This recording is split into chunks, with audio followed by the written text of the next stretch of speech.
অনিমা ইয়াসমিন মোৰ ছোৱালী।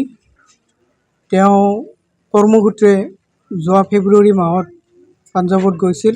তেওঁ আগতে কৰ্ম কৰিছিল, তাৰপিছত তেওঁ ৰেডিশ্যন ব্লুত আছিল, তাতে কৰ্ম কৰিছিল। তাৰপিছত তেওঁ তাৰ পৰা কৰ্ম বাদ দি ঘৰত গুচি আহিল। আকৌ কৰ্মসূত্ৰে কৰ্ম বিচাৰি পাঞ্জাৱলৈ গুচি গ'ল। তাত যোৱাকালি সন্ধিয়া 5:30 মান বজাত তাইৰ বান্ধৱীয়ে আমাক ফোন কৰি জনায় যে এটা দুৰ্ঘটনা পতিত হৈছে। গতিকে তেওঁৰ বান্ধৱী 3জনী আছে, তাইলৈ আৰু ড্ৰাইভাৰজন বন্ধু হয়, তেওঁলোক ফুৰিব গৈছে। তাৰ আগতে আমাৰ মাকক ফোন কৰিছে, মাকক কৈছে যে আমি ফুৰিব যাওঁ। তাৰে 5 মিনিটৰ পিছতে তেওঁৰ এক্সিডেণ্ট হোৱা বুলি গম পাওঁ। কিহত কাম কৰিছিল? এয়াৰ হোষ্টেজ চাকৰি কৰিছিল নেকি? নাই, এয়াৰ হোষ্টেজ কৰা নাছিল, তেওঁ ৰেডিশ্যন ব্লুত আছিল। তেওঁ আগতে কৰ্ম কৰিছিল, তাৰপিছত তেওঁ ৰেডিশ্যন ব্লুত আছিল, তাতে কৰ্ম কৰিছিল। তাৰপিছত তেওঁ তাৰ পৰা কৰ্ম বাদ দি ঘৰত গুচি আহিল। আকৌ কৰ্মসূত্ৰে কৰ্ম বিচাৰি পাঞ্জাৱলৈ গুচি গ'ল। তাত যোৱাকালি সন্ধিয়া 5:30 মান বজাত তাইৰ বান্ধৱীয়ে আমাক ফোন কৰি জনায় যে এটা দুৰ্ঘটনা পতিত হৈছে। গতিকে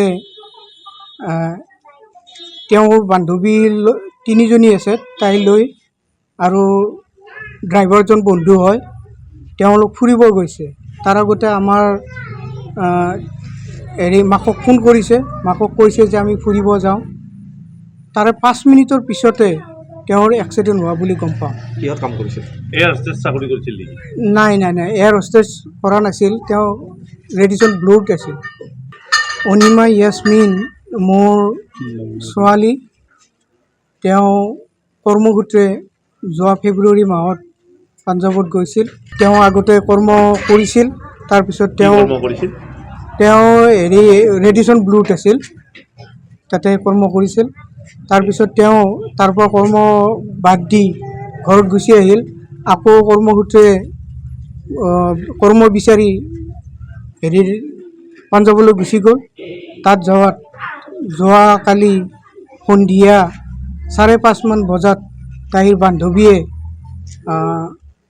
আমাক ফোন কৰি জনায় যে এটা দুৰ্ঘটনা পতিত হৈছে। গতিকে তেওঁৰ বান্ধৱী 3জনী আছে, তাইলৈ আৰু ড্ৰাইভাৰজন বন্ধু হয়, তেওঁলোক ফুৰিব গৈছে। তাৰ আগতে আমাৰ মাকক ফোন কৰিছে, মাকক কৈছে যে আমি ফুৰিব যাওঁ। তাৰে 5 মিনিটৰ পিছতে তেওঁৰ এক্সিডেণ্ট হোৱা বুলি গম পাওঁ। কিহত কাম কৰিছিল? এয়াৰ হোষ্টেজ চাকৰি কৰিছিল নেকি? নাই, এয়াৰ হোষ্টেজ কৰা নাছিল, তেওঁ ৰেডিশ্যন ব্লুত আছিল। যিকোনো খবৰৰ বাবে যোগাযোগ কৰক আমাৰ এই নম্বৰত 9181 307 2221।